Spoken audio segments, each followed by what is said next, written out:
um prazer e uma honra participar desse programa da SPDM, essa vez dedicado à oftalmologia e à visão. Nós acreditamos que esse programa é muito importante porque ajuda a comunicação.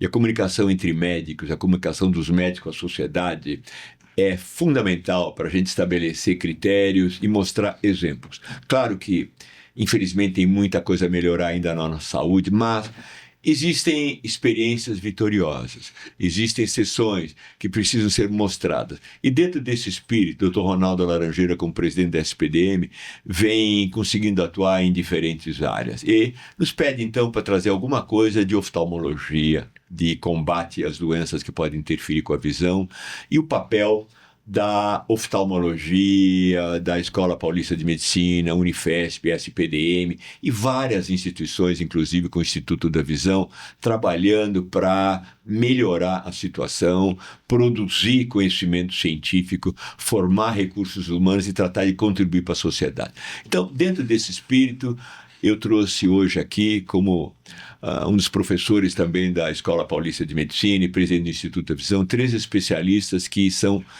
fantasticamente eficientes e que vão se complementar, porque um é o professor Ivan Tavares. O professor Ivan Tavares é professor adjunto da Escola Paulista de Medicina e chefe do departamento, um chefe extremamente vitorioso que conseguiu liderar um processo de ressurgimento do departamento atuando em diferentes áreas.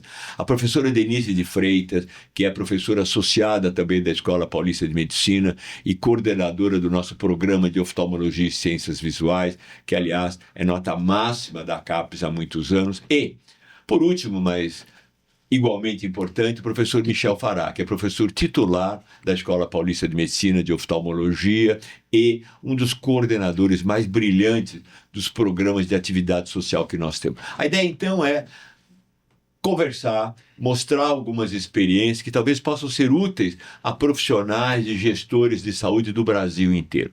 Eu acho que uma das coisas que caracteriza a Escola Paulista de Medicina sempre foi e continua sendo é a convergência, é a capacidade de fazer parcerias.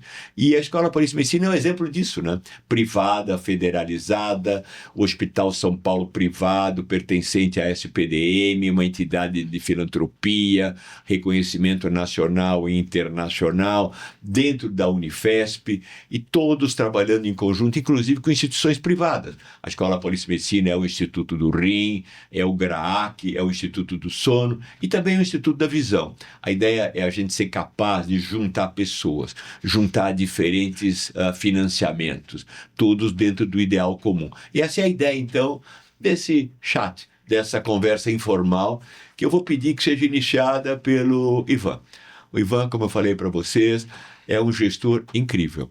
Ele, com o apoio da SPDM, da Escola Paulista, da Unifesp, do Instituto da Visão e várias outras associações, conseguiu, né, com o apoio do Nassim, revitalizar o departamento. E ele vai mostrar para vocês algumas coisas que o departamento faz nesse início de conversa. Então, Ivan, muito obrigado. Obrigado pelo convite, a SPDM, professor Ronaldo, professor Rubens. Cumprimentando a professora Denise e o Michel, com quem trabalhamos diariamente. Realmente é uma alegria, uma grande satisfação expor aqui o que vem acontecendo no Departamento de Oftalmologia da Escola Paulista de Medicina Unifesp, junto com o Hospital Universitário da Unifesp, que é o Hospital São Paulo, gerido pela SPDM, e o que a gente tem conseguido transformar nos últimos anos desde a entrada do Dr. Nassim Mansur na superintendência do Hospital São Paulo.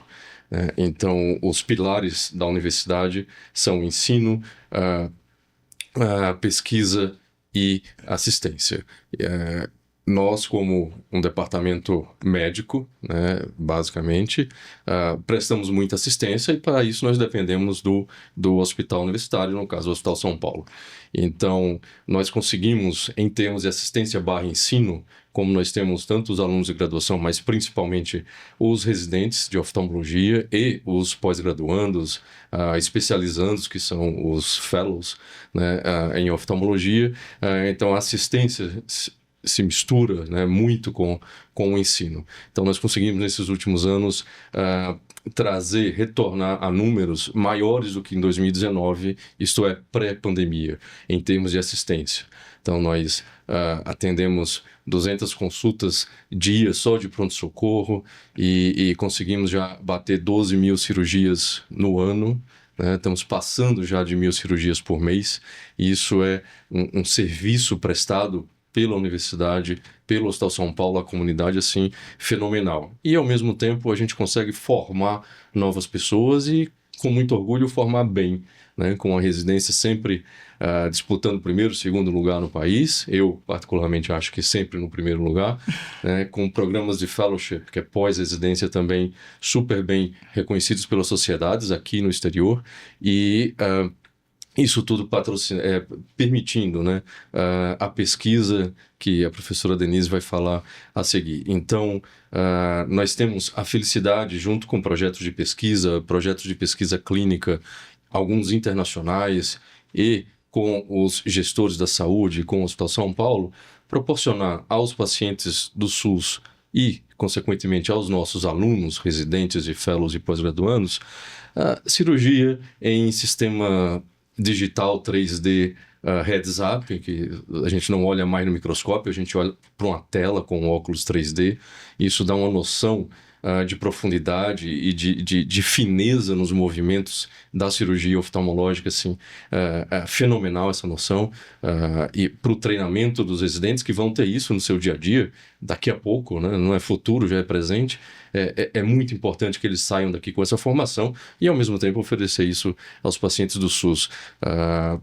A área do professor Michel, né, a gente oferece vitrectomia, que é a cirurgia de retina, descolamento de retina, da última tecnologia que tem em qualquer melhor hospital do país e do mundo, né, com aparelhos super bem reconhecidos, com tecnologias de pinças super finas, de sondas super finas, que a gente chama de 25 até 27 gauge, de tão finas que são.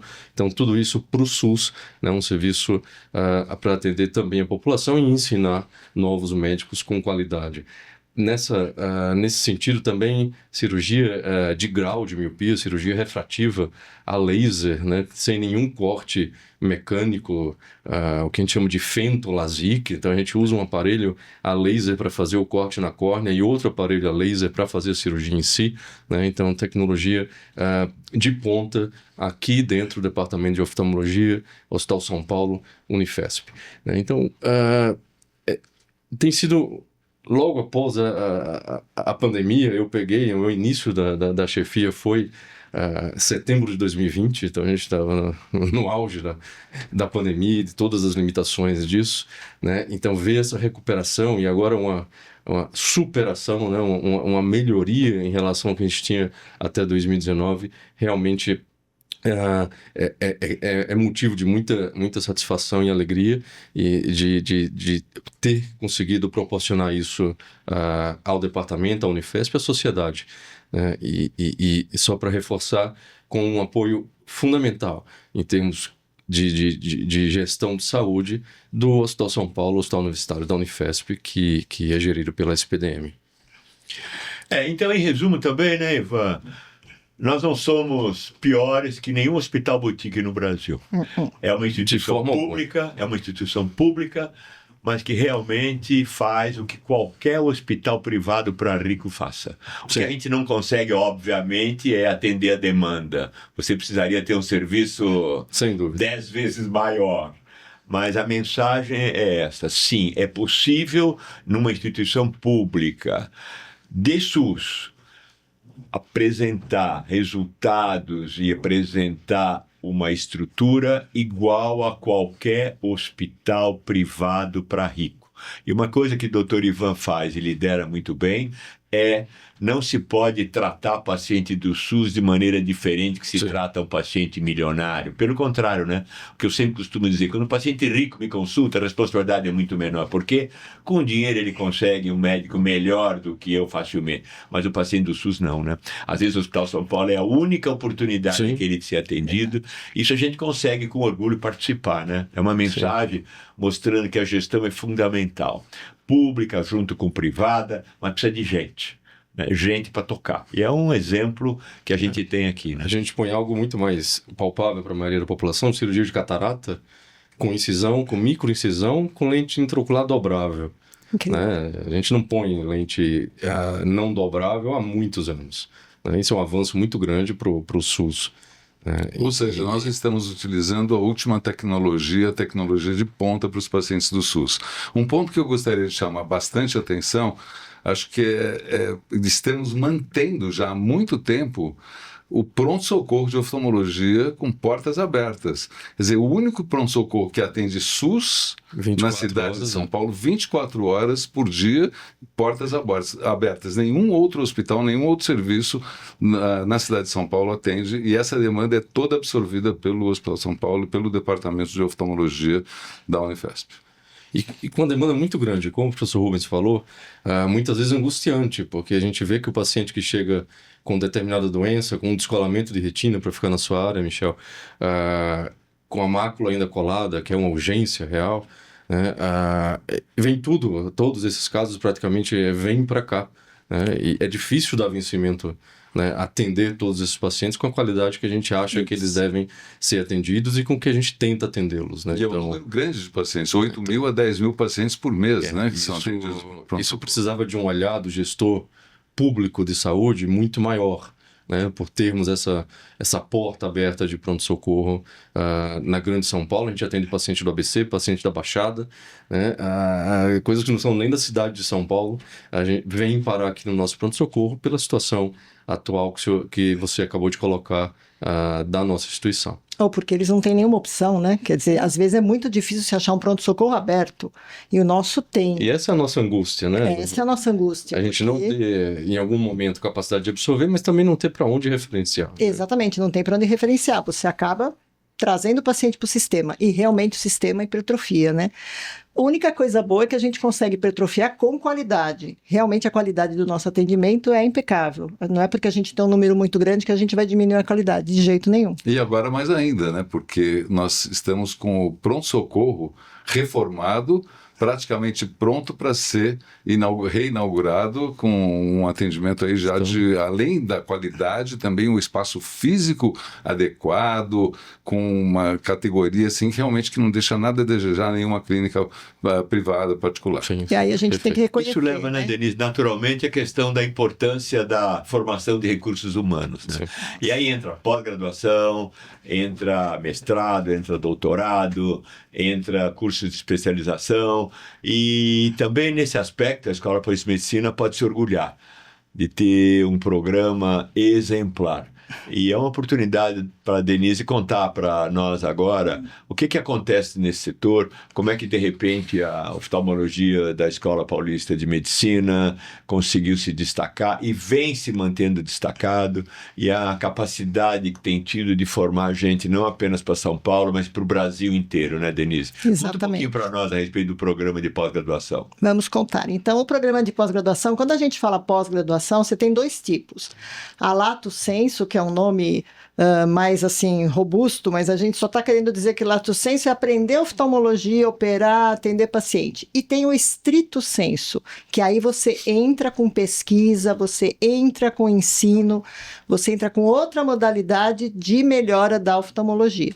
E nesse sentido, o nosso programa de pós-graduação, que é um dos primeiros programas de pós-graduação do Brasil, ele tem uma excelência reconhecida. Reconhecida por quem? Primeiro pela CAPES, que é a Coordenadoria de Aperfeiçoamento de Pessoal de Nível Superior, que ela supervisiona no Brasil inteiro como que esses programas de pós-graduação estão atuando. Então, eles estão fazendo pesquisa que reverte para a população brasileira, que é uma das coisas que eles mais se importam. Antigamente fazia uma pesquisa, sempre pesquisa é boa fazer, né? Mas nem sempre repercutia diretamente para a população. Hoje em dia eles atentam para a repercussão da população. Ou, querendo ou não querendo, ensinamento dentro da pós-graduação. Então, o nosso programa de pós-graduação ensina os alunos dele a realmente atuarem como professores, como os docentes. Então, o programa de pós-graduação é muito mais amplo do que parece. Como que ele é avaliado? Ele é principalmente avaliado pelo que você faz em termos de docência e principalmente pelo que você publica.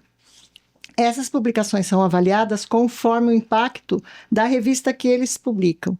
Então, por exemplo, eu tenho um impacto bom se eu publicar numa revista brasileira, por exemplo, eu vou ter um impacto excepcional se eu publicar numa revista internacional. Não é porque é o Brasil, porque pesquisa boa é reconhecida por todos os pesquisadores internacionais. Mas é porque, às vezes, existe, sim, uma dificuldade um pouco maior de uma pessoa que faz uma primeira triagem de uma publicação pensar, não, vou ver se tem alguém da Inglaterra, vou ver se tem alguém dos Estados Unidos, e não olha para o Brasil. Mas isso está sendo mudado, porque realmente a nossa pesquisa está aparecendo, está sendo reconhecida como muito boa. E voltando para a CAPES faz o quê? Ela vê justamente aonde a gente publicou. E essas publicações são avaliadas não só no veículo de que vai disseminar essa publicação, mas também eles olham atualmente como que é essa publicação, o que ela foi feita, a metodologia, o que impactou, o que não impactou. E nesse sentido, a oftalmologia tem esse diferencial muito grande. Se comparar a oftalmologia com o mundo restrito dela, com uma cirurgia geral, que você tem cirurgia gástrica, cirurgia neurológica, cirurgia de tudo quanto é jeito, é impressionante que a oftalmologia consiga enfrentar essas grandes especializações e ainda ter uma nota máxima na CAPES. Então, realmente, qualquer programa, não precisa ser um programa de grande porte como uma cirurgia, mas um programa de oftalmologia, que é uma coisa bem específica, ele tem condições, sim, de publicar bem, publicar em revistas que são reconhecidas, de altíssimo impacto, e ter uma nota boa na CAPES. E por que é bom ter uma nota boa na CAPES? Porque aí o financiamento dessa pesquisa é muito mais facilitado. Facilitado no seguinte sentido: se uma pessoa que vai dar um financiamento para a gente, FAPESP, aqui no estado de São Paulo, ela vai ver se tem um programa que é nota 7, reconhecido pela CAPES, ela já sabe que teve um crivo aí de avaliação.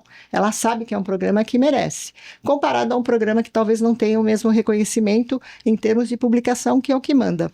Denise, nós temos muitos alunos de pós-graduação aqui. Conta um pouquinho do número de alunos agora, mais na pós-graduação da Escola Paulista, em Ciências Visuais e Oftalmologia, da onde vem, quantos alunos tem de doutorado, a experiência agora que tem no Nordeste, alguma coisa assim mais da oftalmologia. Excelente. Bom, o nosso programa é extremamente procurado e o nosso programa faz pontes. O que eu quero dizer com isso? Por exemplo, nós estamos encerrando neste ano um grande projeto conjunto, onde o nosso programa de pós-graduação se desloca para uma região. Por exemplo, a gente se deslocou para Recife, no Nordeste, e aí a gente trabalha com eles, mostrando como funciona um programa de pós-graduação. Então, todo esse trabalho foi de 2 anos, a gente conseguiu imprimir a pós-graduação nesse serviço em particular que a gente associou, e eles agora estão pedindo um programa para eles. Então, vai ser um dos primeiros programas da área cirúrgica de medicina 3 no Nordeste. E aí, quanto que é grande o nosso programa? O nosso programa é muito grande. Ele tem o nível de iniciação científica, onde a gente pega alunos de graduação de vários locais, não só da Escola Paulista de Medicina, a gente aceita aluno de tudo quanto é lugar. E aí, a gente treina o aluno de iniciação científica. Daí, ele pode se empolgar, fazer um curso de medicina e entrar no mestrado. E do mestrado, ele para o doutorado. E do doutorado para o pós-doutorado. É uma carreira, realmente. Carreira pensando até que se ele quiser se tornar um docente, ou se ele quiser se tornar um pesquisador de ponta, ele tem que ter essa passagem em todas essas instâncias. Então, nosso programa é grande, a gente tem mais de 20 docentes, a gente está com 23 docentes agora. Orientadores. Docentes orientadores. Alunos, eu vou me redimir porque eu não sei o número exato, mas eu diria que a gente tem muito mais do que 100 alunos de pós-graduação nos diferentes níveis. Todo um pessoal que é muito bem assistido na formação deles, porque os nossos docentes vêm já de um background formatório muito grande. Então, são docentes que sabem publicar, são docentes que vão ensinar como é que se publica, em qual revista você publica, qual a metodologia que você vai usar no estudo. Então, é interessante porque os docentes da pós-graduação, que na grande maioria são docentes do Departamento de Oftalmologia e Ciências Visuais, eles têm um treinamento muito bom para formar o aluno, muito, e por isso que a nossa pós-graduação é procurada. Então, há pouco tempo a gente tem um grupo do Nordeste, ou do Centro-Oeste, não existe um serviço de pós-graduação no Centro-Oeste da Medicina 3. E aí, de repente, a gente entrou em contato com um deles e eles toparam, e a gente vai agora lá se deslocar, formar um programa de pós-graduação lá para povoar o Centro-Oeste com pesquisa, né? Então, basicamente é isso. Em outubro eram 143 alunos. Aí, 143. O meu chefe sabe mais que eu. E de diferentes estados do Brasil, e grande parte volta para o local de origem. A não é? maioria volta. Não vou dizer que um e outro não fique, porque fica muito interessado no nosso sistema, que é um sistema que atrai muito, né? O jovem que quer realmente fazer pesquisa, ele fica, entre aspas, apaixonado pelo nosso programa. Mas a grande maioria volta e nucleia a região. Isso que é o mais importante, nucleia a região. Monta um programa, faz muita pesquisa, mesmo que ele não tenha condição de montar um programa, porque você montar um programa você tem que ter muito docente, vamos dizer uns 10 docentes, mas pelo menos ele faz pesquisa.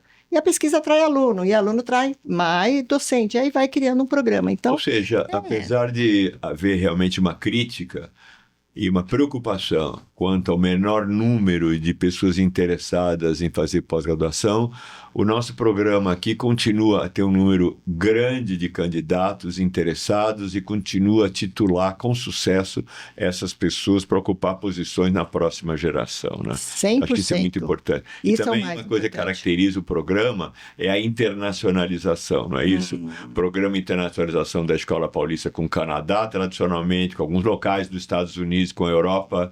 Então, essa internacionalização é conseguida no programa aqui, não é? Eu diria que a internacionalização do departamento como um todo, ele é muito forte por causa da nossa pós-graduação.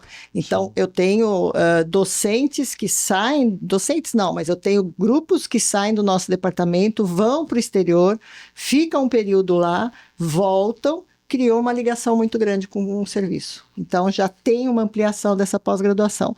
Então, é uma construção longa. Esse departamento e esse programa são antigos, então ela é sólida. Mas, sinceramente, novos programas estão vindo e novos programas vão ter tanto sucesso quanto. Tocando nesse ponto específico da semeadura, que eu diria que é o espalhamento de talentos pelo Brasil, que podem servir, sim, como nucleações que possam aumentar a quantidade de conhecimento e formar novos especialistas em outros locais do Brasil. A Escola Paulista de Medicina, a SPDM, o Hospital São Paulo, tem um papel fundamental de educação no Brasil, porque dessa maneira nós temos pontos praticamente em qualquer local do país, milhares de ex-alunos, não apenas da pós-graduação, mas da residência, das especializações, que estão colocados nos seus devidos locais de origem, muitos inclusive permanecem aqui na própria Escola Paulista de Medicina, mas muitos voltam para o seu local de origem e nucleiam e progridem.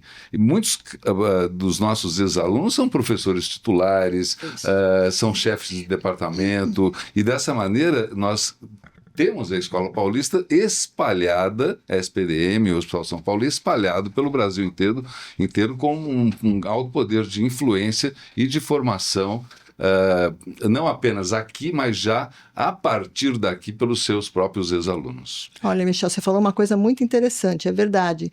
O aluno que passa, ele ganha um conhecimento em termos técnicos de criar um programa que não tem em lugar nenhum. Realmente, quem volta, nós temos alunos que voltaram e montaram, não programas, mas centros de pesquisa altamente reconhecidos. Às vezes não conseguem montar um programa, falta de docente, mas eles fazem um centro de pesquisa e a gente vê isso toda hora. Realmente, alunos nossos ou estagiários nossos que foram nucleados e começaram centros de pesquisa em retina, em glaucoma, na minha área de córnea. Então, é bastante interessante esse movimento do aluno vir para cá e depois voltar. Então, nós já cobrimos a importância, né, de ter um departamento funcionando, capaz de atender os pacientes adequadamente, formar pessoas, não apenas para o atendimento de paciente, mas também para pesquisa e tal. E acho que tem uma terceira vertente muito importante, acho que aqui entra o Michel Fará para comentar alguns aspectos assim de programas sociais, quer dizer, dentro daquela ideia que a gente precisa ir além do hospital, precisa atuar na comunidade, e as comunidades podem estar distantes ou próximas, mas precisam ser atacadas e ser localizadas. E também nesse aspecto, acho que a Escola Paulista de Medicina e Oftalmologia tem uma longa tradição de sucesso que continua aperfeiçoando e crescendo. Eu queria que o Michel falar, então, como um dos líderes, agora, comentasse alguns aspectos disso. Michel. Como não? Isso é um prazer. Desde há muitas décadas, né? Desde a década de 80, nós estamos envolvidos e continuamos envolvidos em processos de procurar resolver as doenças mais prevalentes da oftalmologia, como, por exemplo, catarata, as doenças principalmente causadoras de cegueira, como glaucoma, e também as doenças da retina. É claro que nós sabemos que as principais causas de deficiência visual na população brasileira infelizmente, a falta de óculos, mas esse é um problema que merece um foco à parte, mas em termos de doenças propriamente ditas, as de catarata, de glaucoma e de retina são as principais causas de cegueira no país, e aí há uma demanda muito grande que muitas vezes vários serviços juntos, mesmo conectados e trabalhando em conjunto, não conseguem atender suficientemente. Dessa maneira, nós criamos, já desde há muitas décadas, mutirões ou campanhas que procurassem atender essa demanda que estava não atendida e dar uma solução para essa demanda, não apenas de diagnóstico, mas também de tratamento. Ou seja, é importante não apenas levantar esta questão que precisa ser resolvida, mas também fazer o diagnóstico e dar a resolução desse processo também dentro da própria instituição. Nós fizemos isso, continuamos fazendo isso e ensinando também muitos colegas que por aqui passam a fazer isso em seus próprios locais de origem. E um grande exemplo disso é o mutirão do olho diabético realizado anualmente no sul da Bahia e que move na cidade de Itabuna praticamente a cidade inteira de uma maneira espetacular. Assim como em outros locais do país, esse mesmo esquema é adotado com alguns aprimoramentos, modificações, de acordo com as particularidades locais. Mas esse é um processo que se mantém ativo e é muito importante para se resolver as questões ainda que são muito prevalentes e que têm uma demanda muito grande. Mas gostaria de aproveitar esse mesmo momento para também salientar que nós também cuidamos daquelas doenças raras, das doenças que são menos comuns e que são, muitas vezes, muito mais onerosas para tratar. Assim como a terapia gênica, que é feita aqui na própria Escola Paulista de Medicina, o único serviço do SUS no Brasil que faz terapia gênica ocular atualmente. Então, também nós cuidamos desses detalhes de ponta, não apenas das mais prevalentes, mas chegamos às doenças realmente mais difíceis, mais raras também, que merecem também a nossa atenção. Claro, e lembrar, né, Michel, que em oftalmologia de campo, assim, nós temos uma tradição de mais de 70 anos. Há 70 anos, a Escola Paulista de Medicina já começava a se preocupar com populações antigamente chamadas indígenas, né? Populações originárias do Brasil, na área do Xingu, na área do Araguaia, e continua até agora. Você falou muito bem a questão da falta de óculos. Nós temos, porque tudo é a grande oftalmologia da escola, né? E tem diferentes instituições, todas trabalhando em conjunto. Nós temos mais de 100 mil pares de óculos distribuídos na Amazônia, mais de 10 mil cataratas operadas na Amazônia, graças ao trabalho do Walter Nozé e pesquisadores cirurgiões da Universidade Federal da Amazônia, e agora temos um projeto da FAPESP também no Alto Rio Negro, trazendo dados epidemiológicos, atuando na parte clínica cirúrgica e escrevendo trabalhos, mostrando a maneira correta de abordar o problema e as soluções. Então, tudo isso é junto, né? Eu acho que dessa maneira a gente teve a oportunidade de ver aqui um aspecto importante, talvez sirva de exemplo para outros lugares do Brasil, do que significa a Escola Paulista de Medicina, atuando através do departamento, atuando através da Unifesp, atuando através da SPDM, Hospital São Paulo, e instituições de apoio para atingir, né, esses objetivos todos, né?